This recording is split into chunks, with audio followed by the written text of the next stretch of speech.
Dobrý deň, ahojte.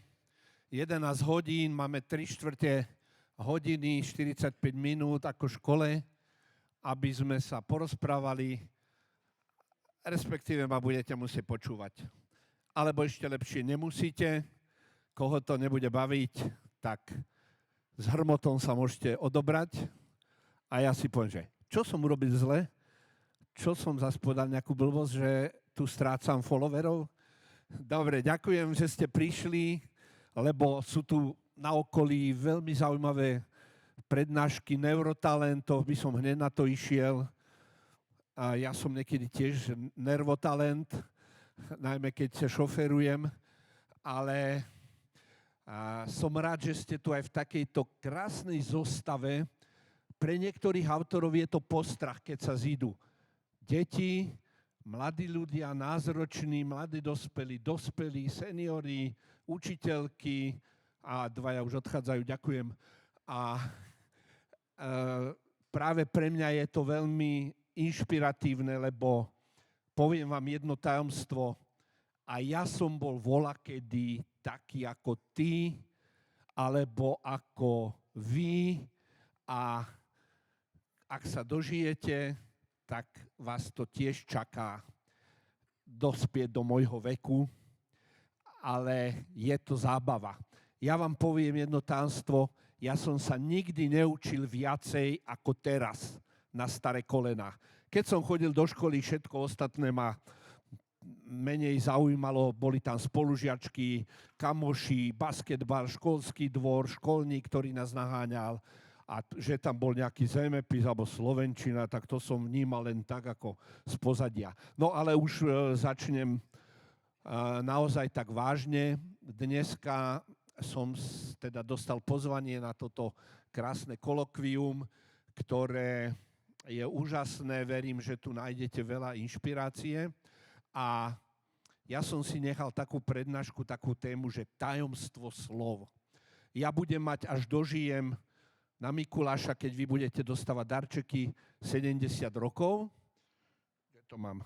Takže 70 rokov sa zaoberám slovami, odkedy som sa začal vnímať, že som nejaká bytosť, že mám hlavu, tvár, nohy, že môžem rozprávať, odmietať, papulovať, tak som vlastne vhupol alebo vošiel do úžasnej krajiny slov.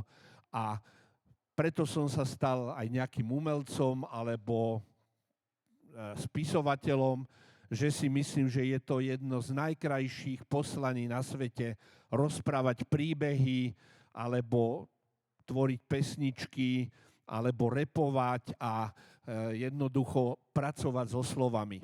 Ale aby som tomu dal aj takú vážnosť, čo myslíte, keďže vidíte, že svet sa mení úplne pred našimi očami v priamom prenose, dospelí sú z toho úplne zmetení, nevedia, čo majú robiť, sú vystrašení, aj keď sa tvária hrdinsky, ale viem,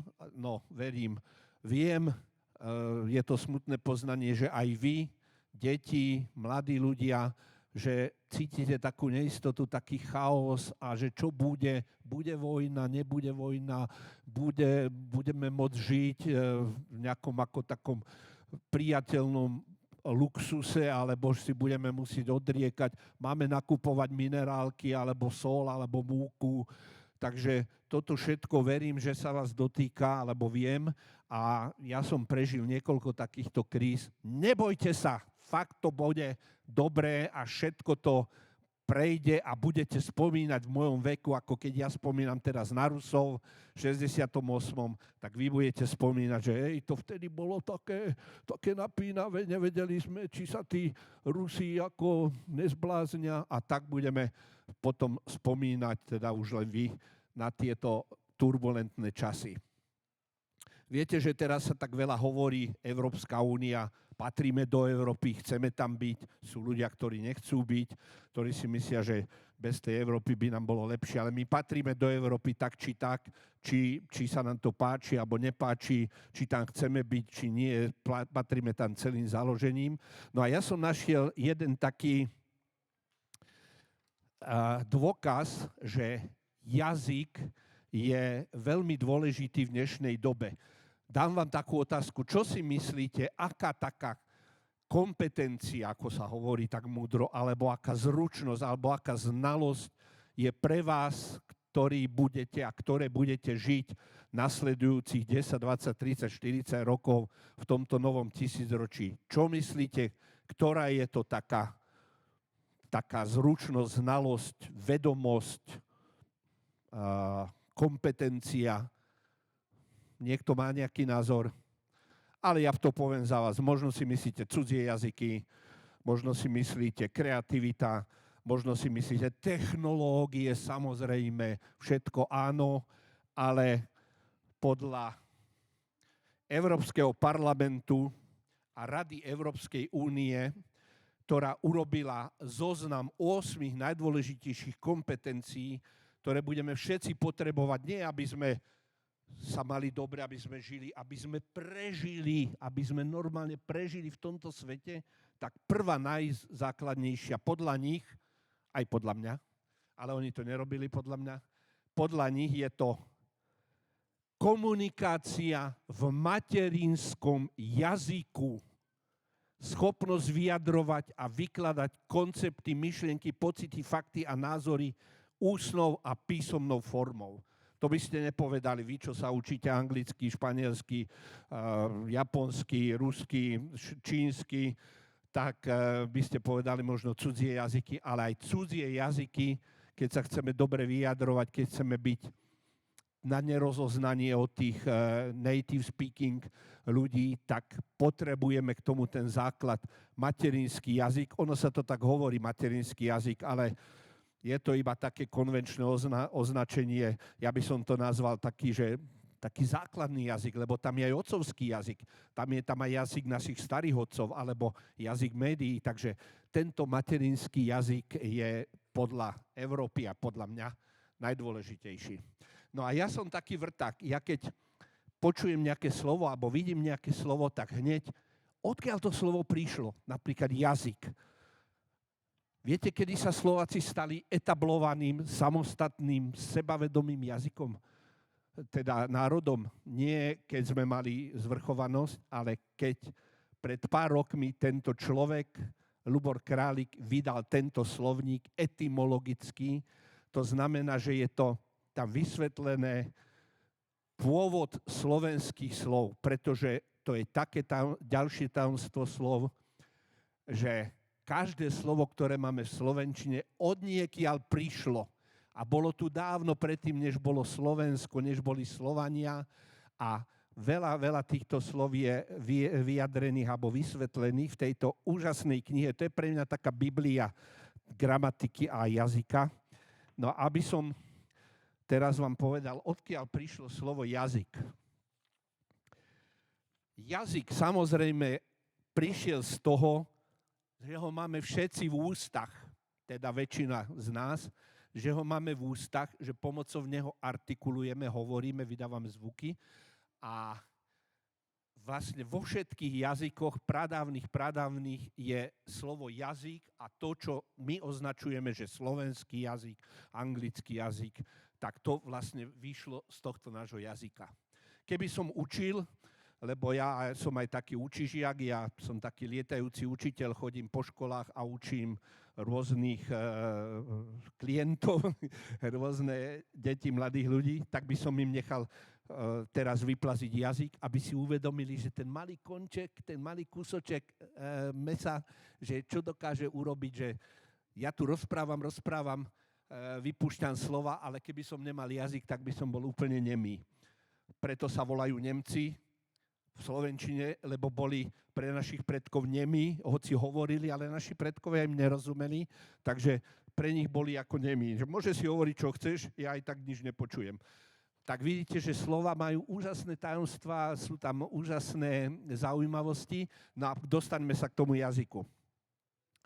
Jazyk vznikol, teda určite dávno pred týmto slovo jazyk, ale my ho máme zachytené v takzvanej praindičtine alebo staroindičtine a to je taký zvuk, ja ho nedokážem vysloviť.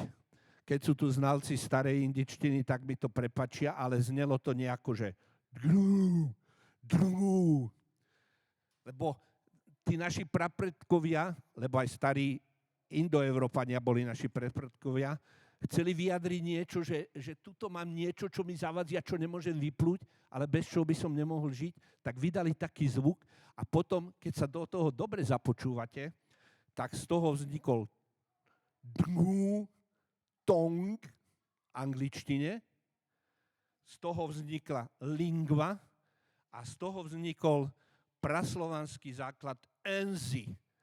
Enzy a od enzy, to nie je enzy, ale enzy, nejaký zvuk, z toho vznikol ešte dodaním k, enzyk, a tam už sme blízko jazyk. Jazyk, tyzyk, onzyk. Takže toto bolo také jazykové okienko. No a tým, že sa zaoberám jazykom, tak som si povedal, že za tých 70 rokov by som mohol urobiť už také veľdielo moje, také životné. Človek nikdy nevie, kedy ho niekto zlikviduje alebo ochorie, takže aby som nechal taký nejaký testament pre budúce generácie, tak som napísal túto knihu, ktorá sa volá, že Tajomstvo slov. Písal som ju asi celý život, ale fyzicky asi 6 rokov a vydával som ju 2 roky. Ľudia mi už nadávali, pýtali naspäť peniaze, ale keď túto knižku po 2 rokoch dostali, tak povedali, že oplatilo sa na to čakať. Takže ja verím, že toto dielo, ktoré som vám sem aj priniesol, že by vám mohlo ukázať tajomstva slov. A ja pomaličky budem, alebo zrýchlene listovať v tomto diele, medzi tým si sledujem čas, a aby som vám aspoň podhalil niekoľko takých zaujímavostí o slovenčine.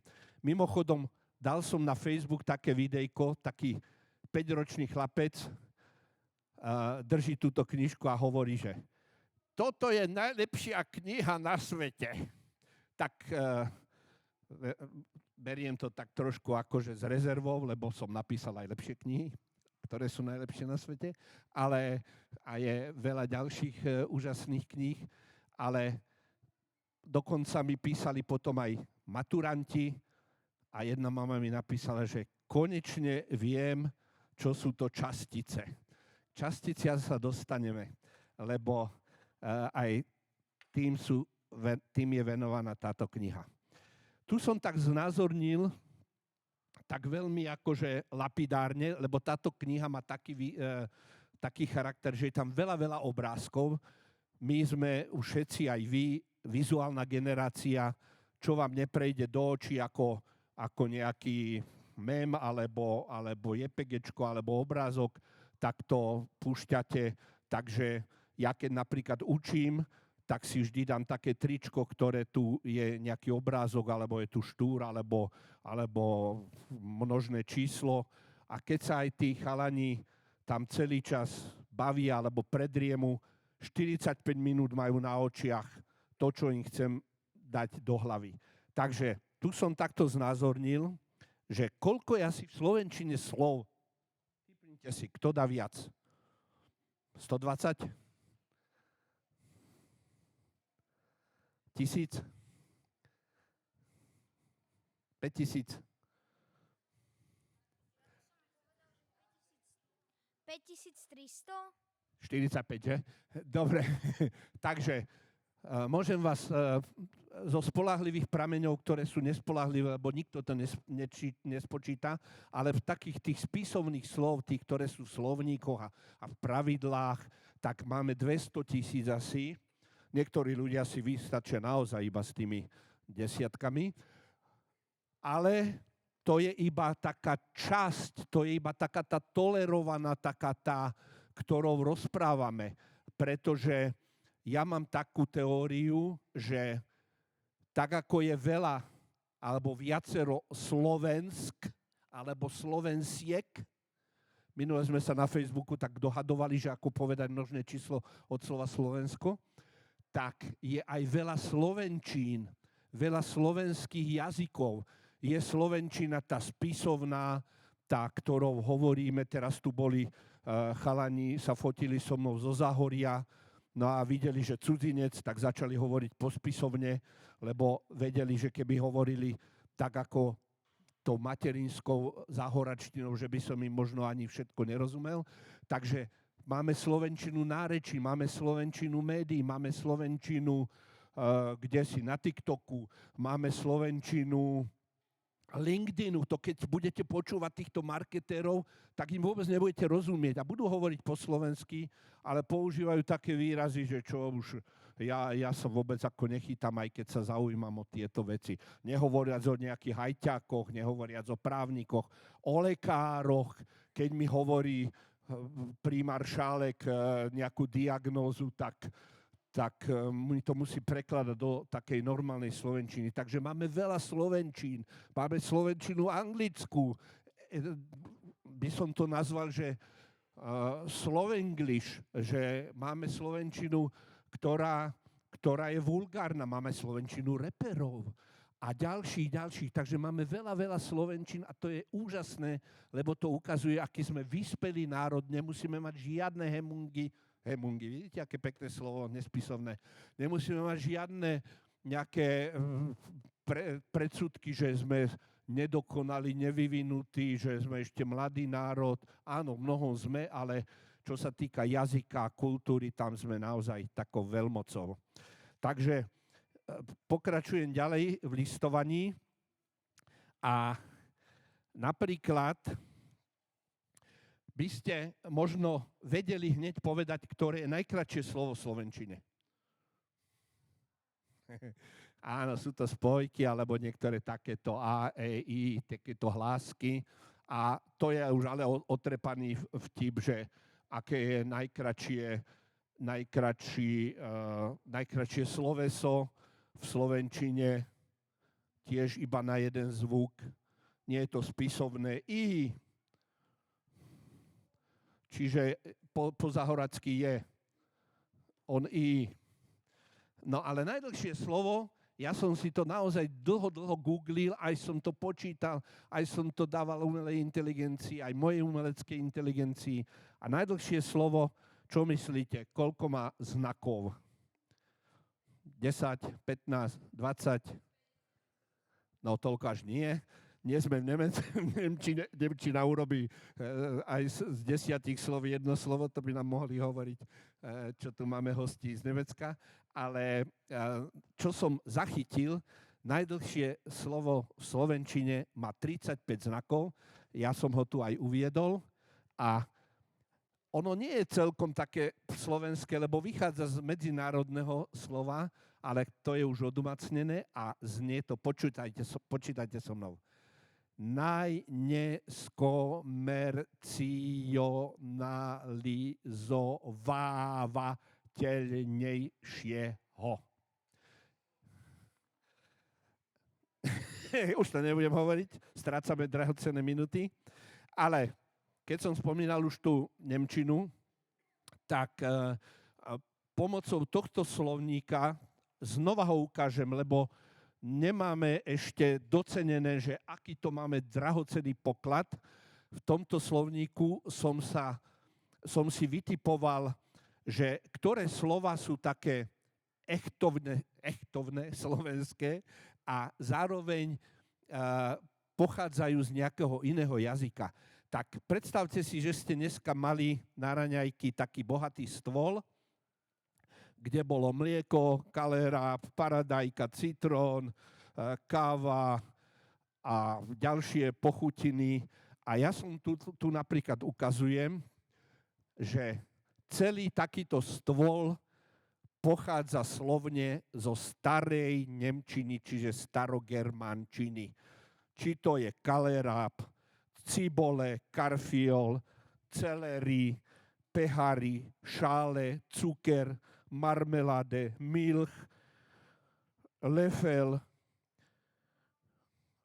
to je lyžička, a šunke, Jediné slovo, čo tu nie je z nemčiny, pri našich raňajkách napríklad, je tanier.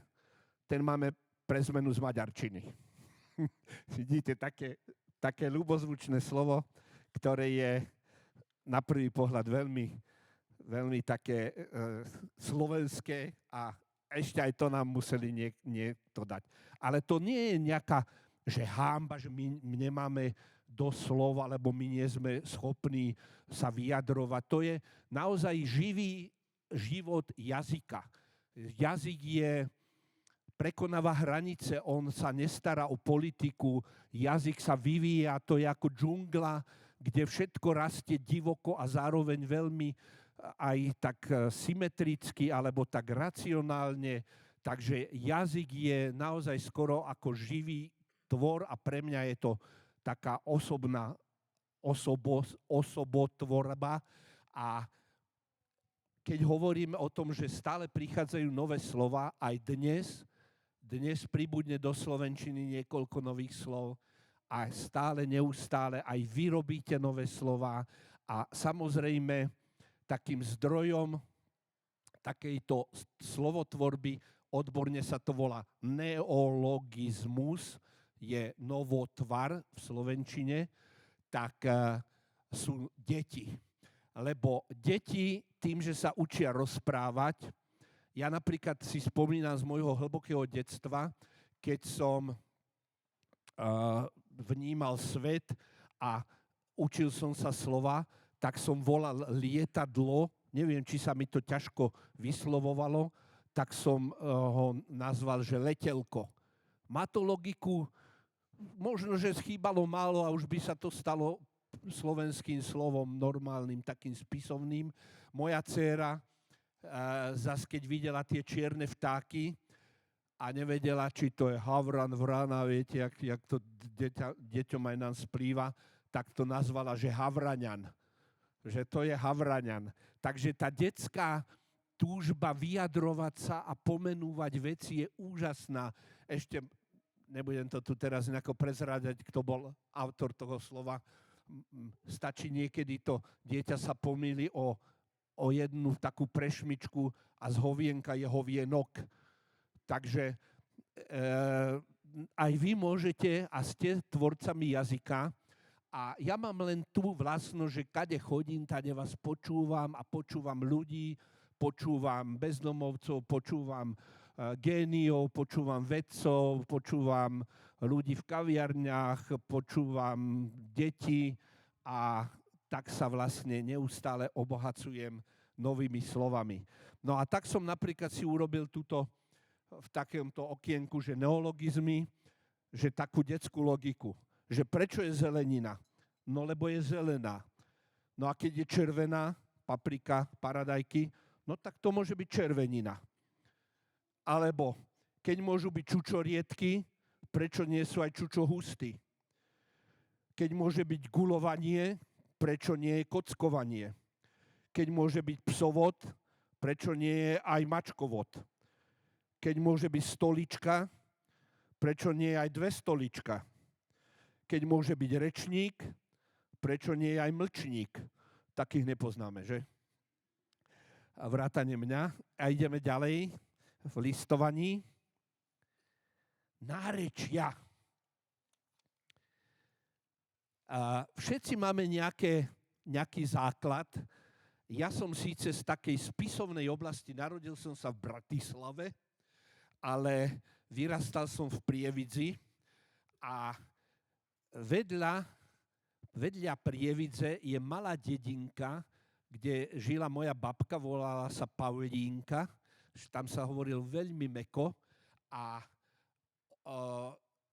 tá dedina sa volala Malá Lehôtka, ale keď by ste sa opýtali niekoho, že kedy išiel alebo ide ten autobus do Malej Lehôtky, tak sa pozrie, nejaký cudzinec. Ale museli ste sa opýtať, už išiel ten autobus do Lihotky? A tak vás vlastne prijali.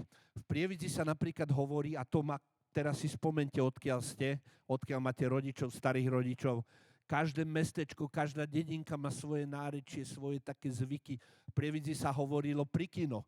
idem pri kino, nie? Však ako ináč to poviete? Stretneme sa pri kostol. Alebo zase u tej babky sa všade dávalo široké E, kameň. A ešte nejaké ďalšie slova, tie si už teraz nespomínam. Takže v slovenčine máme takých 30 nárečí. Vidíte, taký malý štátik, malá republika, malá krajinka, 30 nárečí, ale to sú len tie základné, tie také popísané. Ešte máme nárečia, ktoré sa ani sem nerátajú, lebo sú len také fakt akože jedna dolina, alebo jedna dedinka, alebo jedna mestská časť. Teraz je taká stránka na Facebooku, že Bratislavčina ešte nezgedla. A včera som sa dozvedel, že napríklad mestská časť, teraz neviem, aby som to Krasňany, tuším, že sa hovorilo, že Plínkova je mesto. Plínko, lebo tam bolo veľa mladých rodín. Takže vidíte, že žijeme v obklopení jazykom. Kde sa pozriete, kde počujete, tam je jazyk. Keby sme išli za tými chlapmi tam hore na tej terase, tak počujeme slovenčinu úžasnú, ktorá je šťavnatá, humorná, plná obratov všelijakého vtipu, aj vulgarizmov, k tomu sa tiež dostaneme. No a teraz si ale predstavte jednu vec, že takto, keď sme sa stretli, ľudia, ktorí žili na tomto území, tak my sme volakedy pred pár storočiami ešte nemali povedomie, že sme Slováci. Lebo keby ste sa opýtali niekoho zo Zákamenného, tak povie, že ja som Oravec, alebo ja som Goral, alebo ja som Spišan, alebo Šarišan, alebo Záhorák, alebo ja som od Kútu. Takže práve sa dostávame k pojmu alebo k menu Ľudovita Štúra, ktorý z týchto všetkých našich rozdrobených nárečí vydestiloval takú tú slovenčinu, ktorú používame dnes, a aj tí Záhoráci, ktorí prídu ako prváci do školy, tí sa mimochodom učia slovenčinu ako cudzí jazyk. To mi hovoril môj kamarát Štefan Moravčík, že ja keď som prišiel do prvej triedy, že ja som počul reč, ktorú som v živote nepočul. Pre mňa to bolo jak angličtina, že slovenčina bol cudzí jazyk. A to isté môžu hovoriť východňári, to isté môžu hovoriť obyvatelia na juhu, na Žitnom ostrove a tak ďalej. Takže Ľudovít Štúr povedal, ak chcem urobiť národ, tak ja im musím dať jednotný jazyk. A teraz aký jazyk? A on teraz chodil po Slovensku, pýtal sa, lebo mal množstvo poradcov, kamarátov, žiakov, múdrcov, vzdelancov, a potom vytipovali ako základ, teraz by ste si povedali, že nejaké nárečie. Nie. Slovenčina, táto spisovná slovenčina je jeden moderný mestský jazyk, pretože za základ zobral hovor, tak ako sa rozprávalo v Liptovskom Mikuláši medzi mešťanskými remeselníkmi, bankármi, pravotármi, kňazmi, učiteľmi. Čiže my nemáme keď hovoríme, že sme nejaký rurálny, vidiecký národ, nie, my máme základ spisovnej slovenčiny v jednom mestskom, modernom jazyku. No a teraz by som mohol trošku povedať aj niečo o Ľudovitovi Štúrovi, pretože Ľudovít Štúr je taký môj vzor, lebo to bol veľmi moderný človek. Ja som zistil, hoci som absolvoval slovenčinu na vysokej škole, že o Ľudovitovi Štúrovi neviem skoro nič. Viem naozaj tie iba veci, také tie povinné, ale že aký on bol ekonóm. On napríklad urobil prvú IKEA. On urobil prvý Amazon spolu so svojimi spolupracovníkmi. Keď vyšla v Budapešti nejaká kniha Jana Kolára, Spievanky alebo Slavy dcera, na druhý deň bola na východe. Bez kuriérov, bez dopravy, bez aut. Viete, ako to urobil? Pri tlačiarni čakali vozy, to boli novodobí alebo súdobí kuriéri, vozári, ktorí naložili knižku, pokiaľ kone vládali, tak išli, čo ja viem, do Bratislavy, tu ich prepriahli, možno aj nového vozára dali a takto sa vlastne po Slovensku takým spôsobom amazonáckým dostala tá kniha na druhý deň na východ, do Prešova alebo do Medzilaboriec. Takže Ľudovít Štúr bol ohromne múdrny človek a ja vám len teraz poviem niekoľko jeho názorov, lebo najlepšie je to, čo počujete priamo z jeho úst, nie čo hovoria o ňom ty a tretí vedec, ktorý cituje druhého vedca a ten cituje ďalších nejakých vedátorov, ale to, čo Ľudovít Štúr povedal. Nebudem vám napríklad hovoriť, že čo povedal o angličtine, ale len taký úvod. Anglická reč je najväčšia na svete motanina. Hoci Ľudovít Štúr bol naozaj polyglot a tu som si vypísal, akými jazykmi hovoril. Inšpirácia pre nás. Latinsky, maďarsky, nemecky, grécky, samozrejme česky, francúzsky, poľsky, srbsky, chorvátsky, rusky a učil sa aj hebrejsky. No a keďže na Ľudovíta Štúra máme také ťažké srdce, napríklad, že nám do slovenčiny zaviedol Y, alebo že tá štúrovčina bola taká až prehnaná nárečová, tak čo hovorí o mäkkom L. Pretože je zvuk pre svoju veľkú rozteklosť nepríjemný a detinský, v čistej slovenčine je lepšie, keď sa vynehá. Čiže nemusíme hovoriť L, aj keď chceme byť echtovní štúrovskí Slováci. A o širokom E, to ani nechcete počuť, ale ja vám to poviem. Uši slovenskie na čistozvučnosť naučenie neľúba zvukom nečistých a preto sa ani v čistej slovenčine tento slov nemá vyslovovať.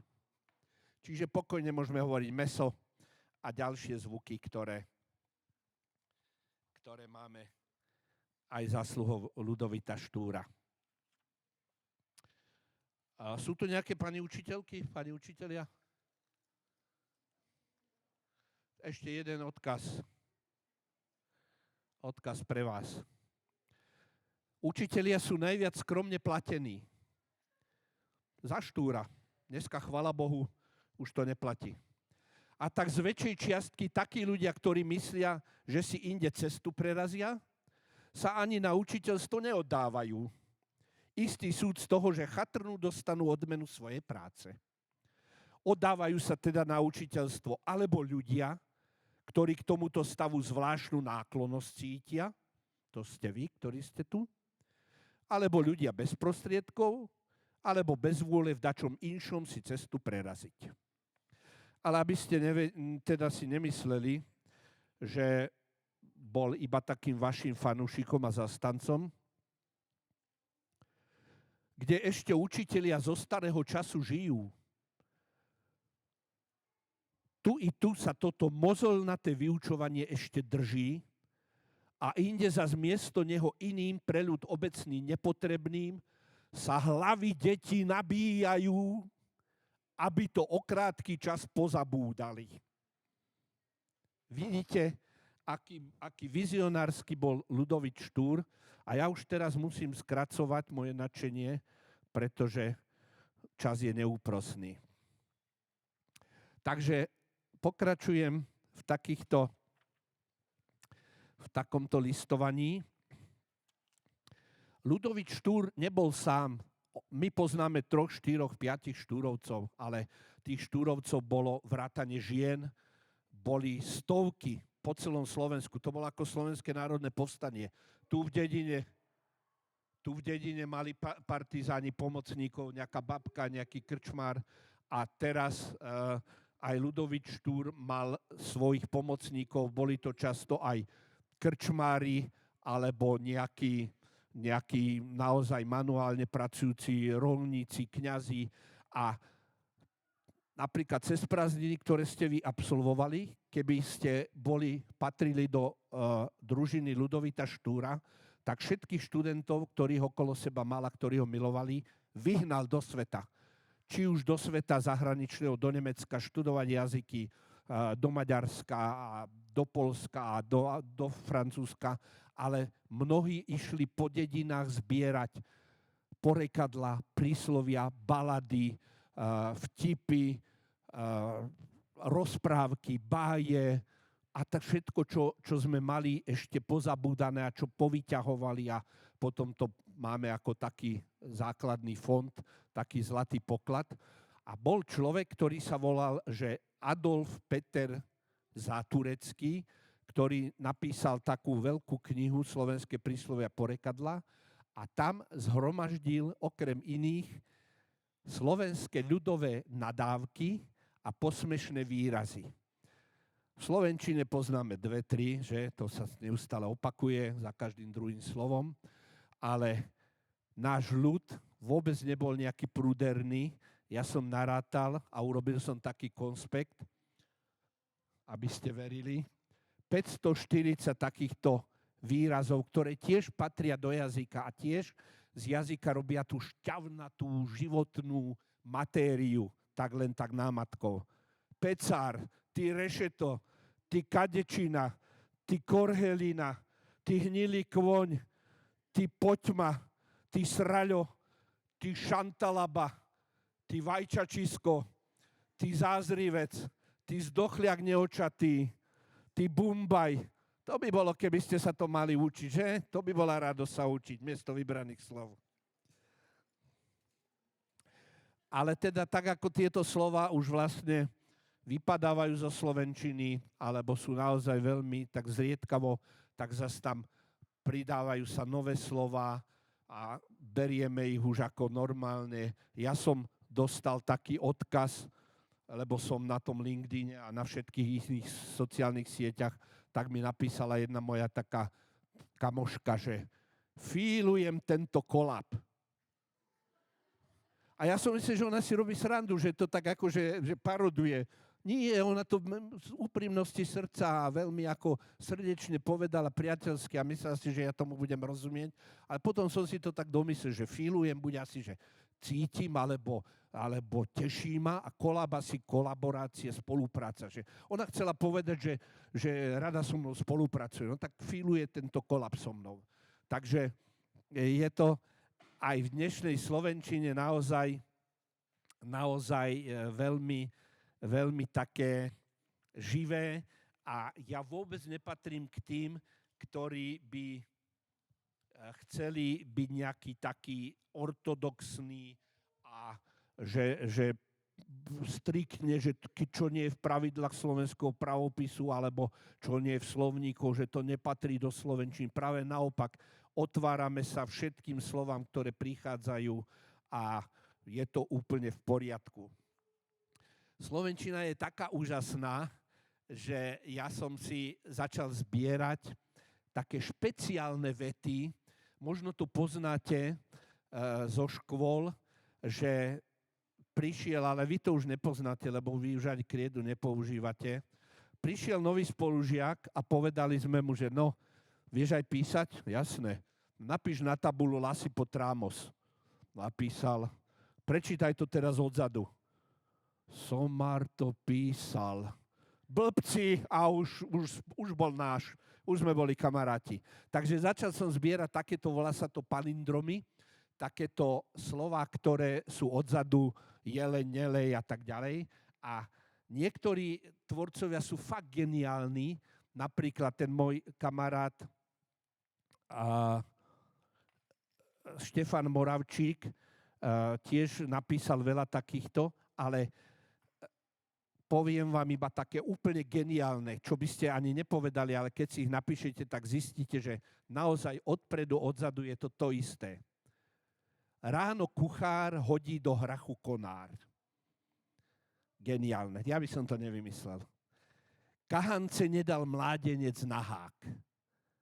Lilipután Edo polena tu pílil. A úplne asi najdlhšie je táto veta a tá má ešte aj zmysel.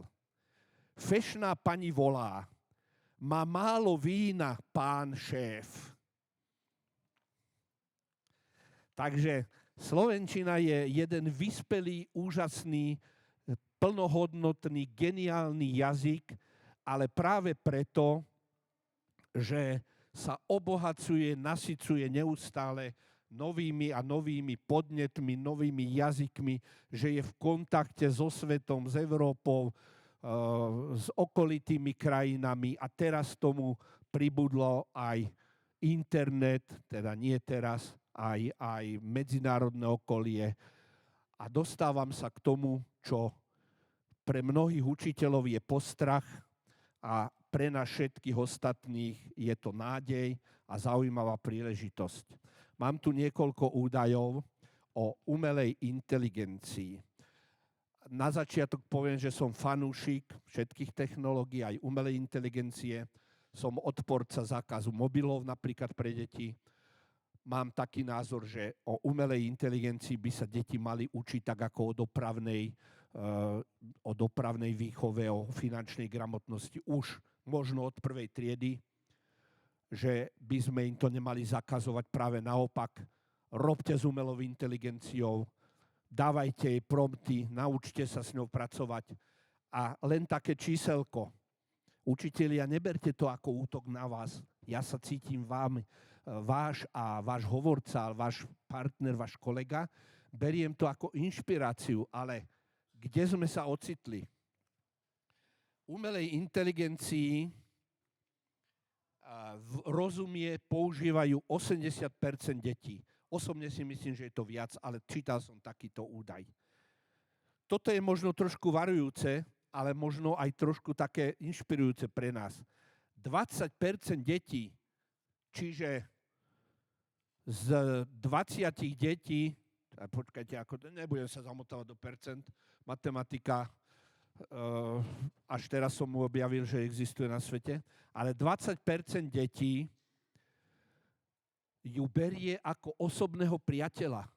Radí sa s ňou, dáva jej otázky osobného, vzťahového charakteru, žaluje sa jej, pýta si od nej radu, čiže nie iba, že si tam robí ťaháky alebo na vyučovanie. 20%, možno, že je to fakt aj viac, ja si myslím, deti pokladá umelú inteligenciu ani nie tak za umelú, ale za iný druh existencie. No a teraz, aby to bolo také kontrastné, 26% učiteľov používa umelú inteligenciu, čiže zase ste v prevahe deti a mladí ľudia. A 1/3 učiteľov si myslí, že deti by vôbec nemali používať umelú inteligenciu. Že môžu sa o nej učiť, že je niečo také ako umelá inteligencia, ale že by ju vôbec nemali nejako používať. Prečítam vám teraz jednu básničku, lebo som básnik, tak som napísal básničku, aby to bolo aj také poetické. Slovenčina v teniskách. Slovenčina si sadla na lavičku, vyzula si ťažké čižmy z kroník a natiahla tenisky s prúžkami. Šušti ako lístie v septembri, keď sa snažíš nájsť slovo na šťastie a ono ti ujde do kríkov. Jej spoluhlasky cinkajú ako lyžičky v pohári čaju, niekedy sa pošmyknú na eľ a celá veta dostane úsmev. Keď príde na samohlásky, rozťahuje ich ako bublinu žuvačky. Áno, extra, íha. Rozpráva sa so sebou, ale nikdy sama. Slovenčina má humor. Vie, že žaba a žubrienka znejú, ako by ich vymyslel nejaký vtipkár. A že ľúbiť sa dá aj s tvrdým i, ale len omylom. Je to jazyk, čo sa rád vyškiera medzi zubami, občas drhne na hr, ale aj tak sa rozbehne ďalej, ako kamienok, čo preskočí na 3 vlny na rieke. A ty len krútiš hlavou, taká obyčajná reč, a pritom ti vie vyčarovať úsmev medzi vetami. Zatlieskajte umelej inteligencii.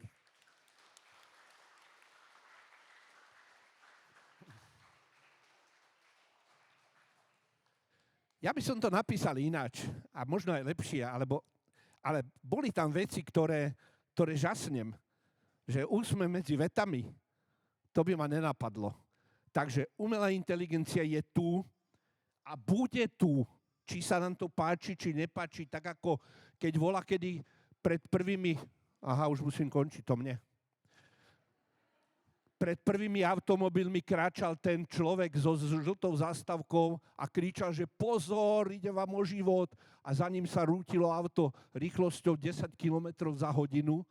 Alebo keď prišli prvé mobily a hovorili sme, keď sme videli tie elektrárne, že to sa nemôže ujať. To je taká chvíľková móda, to za chvíľu zanikne. Ostaneme pri tých telefónnych budkách a pri tých slúchadlách. Umelá inteligencia už nikdy nezmizne z našich životov a keď zmizne, tak len preto, aby sa transformovala na niečo iné. No a preto, že ste boli takí úžasní, že ste ma takto počúvali, tí, ktorí odchádzali, mali iný program, ja to beriem, že nedá sa všetko absolvovať naraz, tak keď som spomínal toho Ľudovita Štúra, tak tu mám pre vás jeden taký bombónik, ktorý by som vám teraz rád predniesol. Zarepujem vám taký štúrovský rap a budem potrebovať vašu súčinnosť, lebo nemám tu ten podmas, ten beat, takže aspoň takto, keď budete mi robiť taký rytmus. Musím dať aj svoje.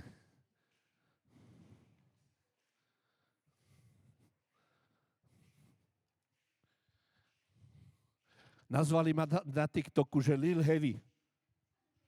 Neviem síce, čo to znamená, ale znie to tak repersky.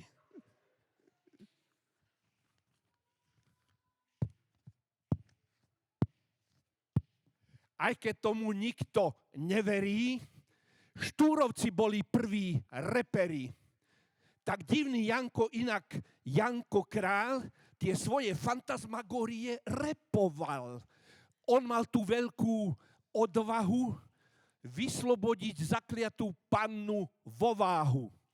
A zememerač, čo sa volal Bodto, chodiac po krajine, repoval toto. Stojí mohyla, na mohyle zlá chvíľa, na mohyle trnie chrastie a v tom trní chrastie rastie kvety rozvíja. Jedna žltá lalia. A spomenie si ešte na sama chalúbku, ten sa nevyvaloval len na pupku. Burcoval svoj národ repom morho a dodnes máme zimomriavky z toho. A čo tak Andrej Sládkovič? Ten ti už nehovorí nič. Možno si ešte spomínaš, že jeho láskou bola Marína. Mladosť je túžba žíva po kráse. Je hlas nebeský v zemskom ohlase. Je nepokoj duši svätý. Ale ešte stále nie sme na konci, že prví reperi boli Štúrovci. Veď kto dal Slovákom ten najkrajší beat? Možno, že ste nezabudli, že to bol Štúr Ľudevít.